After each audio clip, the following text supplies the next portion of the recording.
Olá pessoal, Deus abençoe, graça e paz. Estamos aqui e nesse momento nós vamos dar continuidade à nossa aula, ao curso do IBADEP, curso básico de teologia. Para tanto vamos fazer uma oração, nós vamos orar em nome de Jesus. Pai, nós te louvamos pela bênção de poder estar aqui de volta e compartilhar a bênção desse estudo, o estudo da tua palavra. Pedimos a tua direção, Espírito Santo, esclarecimento, a revelação da tua palavra. Assim te pedimos e te agradecemos no nome do Senhor Jesus. Muito bem. Nós vamos estar estudando hoje o segundo capítulo, né, da nossa disciplina Administração, né, e Liderança. A administração e liderança é a nossa terceira disciplina. E nós estamos hoje tratando do segundo capítulo sobre, que tem por tema a organização da igreja. Nós vamos ver aqui a organização da igreja, o objetivo da organização. É claro, estamos falando de uma organização da eclésia, eclesiástica. Organização composta de regenerados. Estamos aí na página 47, você que está com o livro, página 47. E aí vemos argumentos a favor do rol de membros, temos a diretoria, nós temos também aí, compondo essa diretoria, nós temos aí alguns elementos de estudo, imóveis, equipamentos, planejamento para o templo, manutenção, cerimônias. E, por fim, lá embaixo nós temos também a cerimônia de casamento, alguns outros pontos importantes, e a perturbação, o sossego, o alheio. Então, iniciando aqui a nossa aula, nós vamos ver que a igreja é uma comunidade organizada. Embora ela é uma eclésia, mas ela também é uma instituição. Ela é uma comunidade de cristãos, tem um sentido corpo místico de Cristo, representa o corpo de Cristo, mas ela também é uma instituição. Como é uma instituição, ela precisa também ser organizada. Então, a pergunta é, por quê? Por que é necessário organização no que diz respeito à igreja? Porque o seu Criador é organizado. Quem instituiu a igreja foi o próprio Deus. E Deus é um Deus organizado. E a exemplo disso é só ver a criação, né? Tudo está no seu devido lugar. Êxodo 25, versículo 8, quando o Senhor manda Moisés estabelecer o tabernáculo no deserto, você vai ver como Deus é detalhista e organizado em tudo aquilo que vai colocar diante de Moisés para construir o tabernáculo. Página 48. Vire sua página aí, página 48. Nós temos aí 3 situações, né, que implica a organização da igreja. E a primeira dela é que a igreja ela é organizada, né, com o propósito de, a sua organização, ela tem o propósito de promover o máximo de eficiência.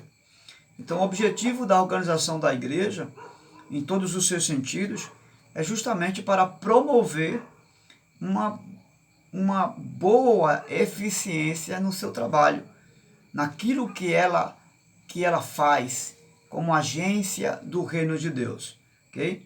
Então, uma igreja que não é organizada, é claro que ela não vai ter um trabalho eficiente, ela não vai ter uma estrutura eficiente, ela não vai ter um ensino eficiente, ela não vai ter educadores eficientes, ela não vai ter obreiros que trabalhem com eficiência.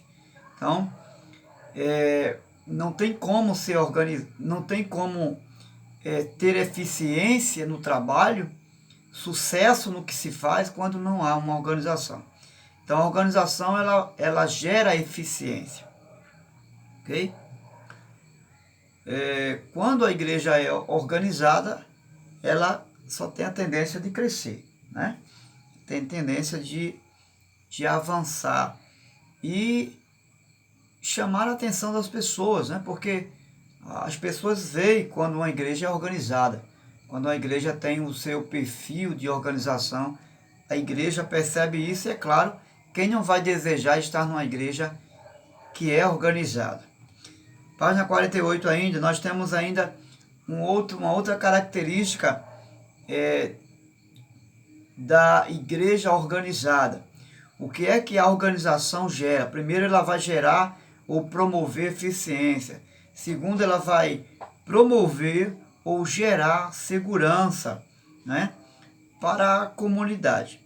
Então, ela vai gerar uma segurança para a comunidade, ok? Ou seja, as pessoas que estão ali naquela comunidade, elas vão se sentir seguras, não só no contexto espiritual, mas também no contexto social, né? Em ver todo o trabalho daquela igreja dentro de uma organização, ok? E as pessoas vão ver que aquela organização é uma organização séria, não é um trabalho ilegal, não é uma comunidade paraguai, né, como alguns dizem aí, sem legalidade, né? Não, senhor, é uma comunidade onde as pessoas vão desejar estar presente, as pessoas vão desejar fazer parte dessa comunidade. Página 49. A igreja é uma organização composta de pessoas regeneradas. E é claro, não tem como a igreja ela não ser composta de pessoas regeneradas. E no que diz respeito à administração e liderança, então é necessário que aquele que conduza a liderança dessa igreja seja regenerado, seja uma pessoa convertida, ok? Não se pode colocar na frente de uma igreja um homem não convertido, se bem que esse ato de regeneração é uma obra do Espírito Santo no interior de cada cristão, mas deve ser colocado como a liderança de uma igreja uma pessoa realmente regenerada, transformada pelo poder do Espírito Santo, certo? Isso é importante. Então nós temos aí também o rol de membros, né? Existem líderes que não gostam de ter essa organização no que diz respeito ao rol de membros, mas é importante ter cadastro de rol de membros da igreja sim. Só que não precisa, quem não precisa, é importante fazer essa distinção aqui. Quem não precisa de rol de membros é a igreja invisível. Eu já falei aqui no começo da aula, quando falamos sobre a igreja, né, que a igreja invisível, né, ela se encontra no meio da igreja visível. A igreja invisível é aquela que vai ser arrebatada. Você sabe que, infelizmente, nem todos que se diz igreja, no contexto visível, realmente será salvo. Mas a igreja invisível, ela está entre aqueles que estão ali, visível, como nós não temos e não podemos e não sabemos quem de fato é salvo, porque a obra da regeneração é algo que surte no interior de cada cristão. Então, o julgamento cabe a Deus. Mas o rol de membro da igreja visível é necessário fazer, ok? Então, é importante por quê? Porque quando você vai, por exemplo, você vai fazer uma viagem, então, você tem o seu cadastro ali, você também, com certeza, após a organização do seu cadastro, a igreja também ela vai fazer a sua carteirinha de membro, tá certo? Vai dar a você a carteirinha de membro e você, sem dúvida alguma, vai estar podendo se identificar numa igreja onde chega, né? Tem igrejas que exigem carteira de membro. Por exemplo, você vai visitar uma igreja, lá é Santa Ceia. Se você não apresentar a carteira de membro, você não ceia. Você vai para um outro estado, como é que a pessoa vai saber identificar você como um membro da igreja que você está em comunhão com a igreja? Só através de uma identificação, né? E ali vai os seus dados, vai os dados do seu pastor, vai os dados da igreja, né? O CNPJ. Então vai toda uma documentação ali no na sua carteira de membro. Então isso é importante. E você deve exigir isso do seu pastor, tá certo? Você deve pedir isso ao seu pastor. Sua carteira de membro é um direito que lhe assiste como membro e como líder também. E para isso é necessário que haja organização, tá certo? Dentro dessa organização vai estar incluso também a organização dos cadastros de membros. Página 51. Normas para se tornar membros. E aí nós temos aqui algumas normas básicas. Primeiro, aceitar a Cristo. Tem que aceitar Jesus para se tornar membro. Passar por um discipulado, que é um período de 3 meses para educar essa pessoa no convívio e na comunhão da igreja. E após a disciplina, passar pelas águas do batismo. Certo? Aí nós temos aqui também a diretoria formada por pastor e secretário e alguns outros líderes, se assim for necessário, dependendo da estrutura da igreja. Okay?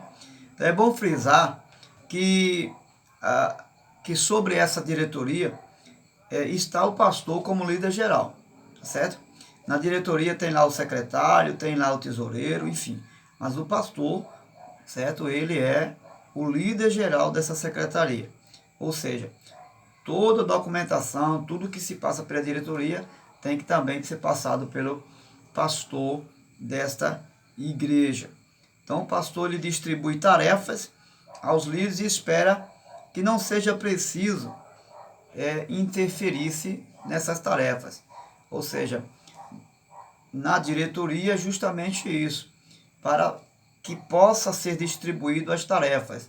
E o corpo da diretoria é justamente para ajudar o pastor nas muitas atividades que existem dentro da igreja. Então, resumindo, que eu e você possamos ser bons colaboradores, né, do nosso pastor, do seu pastor, para que ele não possa ser necessário se intervir ou trazer problemas para o pastor, mas sim solução. Um bom líder não leva problemas para o seu pastor, ele leva a solução para o seu pastor, certo? E aí, com isso, você vai desenvolver. Amanhã você vai se tornar um bom diácono, um presbítero, um evangelista, de acordo com o ministério que ali você faz parte. Página 58. Imóveis e equipamentos. Então, hoje em dia as pessoas buscam muito congregar em igrejas onde há uma estrutura mais confortável, né? Isso é relativo, né? Nos dias de hoje existem muitas pessoas que buscam viver dessa forma, né? Quando se vai buscar congregar numa igreja, dificilmente alguém não busca uma igreja centralizada, né? Uma igreja que tenha ar-condicionado, uma igreja que tenha uma estrutura, né, onde ele possa socialmente se estabelecer, tenha segurança. Lembra daquilo que nós vimos no começo? Uma igreja que passe para ele uma boa acomodação, segurança e, acima de tudo, né, uma boa mensagem do Evangelho, né? As pessoas buscam palavra de Deus. É claro que nem todo mundo tem esse ponto aí importante, buscar ouvir a palavra de Deus na sua essência, mas essa é a prioridade que se deve dar quando se busca congregar numa igreja. Mas o fato é que poucas pessoas elas buscam essa centralidade do Evangelho, mas a maioria delas buscam congregar numa igreja que tem estrutura, né? Então, muito bem. Por exemplo, quando se vai abrir uma igreja, precisa ver se há movimentos ali, né? Não se vai abrir uma igreja em qualquer lugar, né? Se abre uma igreja onde você percebe que tem movimento, né? Por exemplo, um lugar centralizado, né? Um lugar onde tem povo, pessoas, né? E o imóvel que vai ser construído ali também deve ser um imóvel com uma visão ampla. O pastor não deve visar só construir o salão da igreja, mas construir departamentos para crianças, departamento para diretoria, departamento para escola bíblica, salas, né? Então, deve ter essa visão geral aí, exatamente para dar uma melhor comodidade aos membros da igreja. Vamos para a página 59. Página 59. Planejamento para o templo. Então, o líder ele deve planejar, né? Não deve planejar só visando o salão que vai comportar o povo, certo? Mas deve visar vários aspectos que vai ajudar a recepção dos membros da igreja. A manutenção do templo em tudo das coisas do templo, e isso é feito com dízimos e ofertas, né? Embora nós vamos perceber que em relação à manutenção do templo, isso só acontece com os dízimos e as ofertas dos membros da igreja. E aí você vai perceber que, infelizmente, tem os antidizimistas, né? Antidizimistas são os anti-ofertantes, e infelizmente é um fato. Mas é você e eu que tem mantido a obra de Deus. São os nossos dízimos e as nossas ofertas que mantêm a obra de Deus, e isso é preciso ser compreensível. Inclusive, você que é um líder, você deve ser um dizimista, você deve ser um ofertante, porque você é exemplo para o rebanho, né? Como você liderar um povo, se você não é dizimista, se você vai ensinar isso ao povo, né? Porque dízimo e oferta são meios da graça do Evangelho, né? Não é invenção do pastor, da reforma, não. É meio da graça do Evangelho, ok?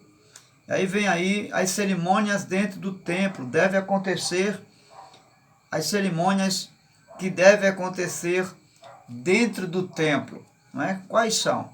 Nós temos aí o casamento, nós temos a apresentação de crianças, cerimônia fúnebre também. Há igrejas que não fazem, mas não há nenhum erro nisso. Ceia do Senhor, batismo em águas também pode-se fazer dentro do templo.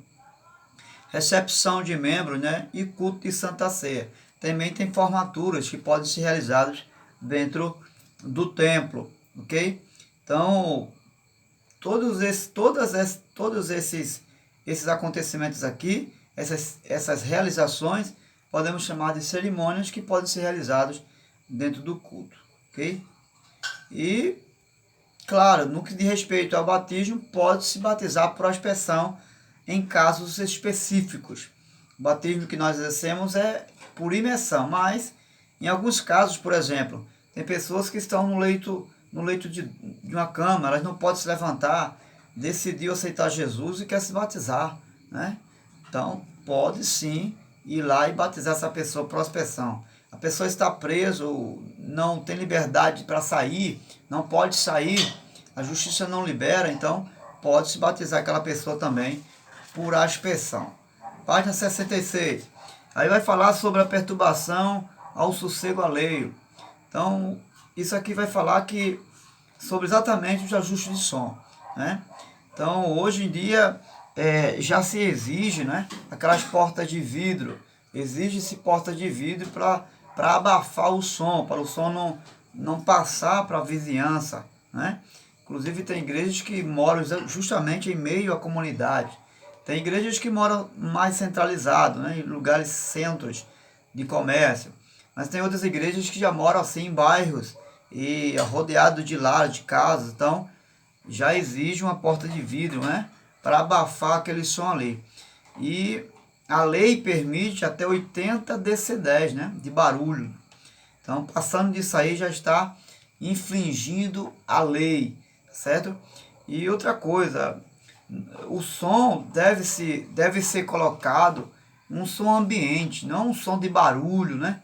Um bom som não é aquele que faz barulho, é aquele que comunica a mensagem, é aquele que comunica a adoração, que comunica o louvor de forma receptiva para a igreja.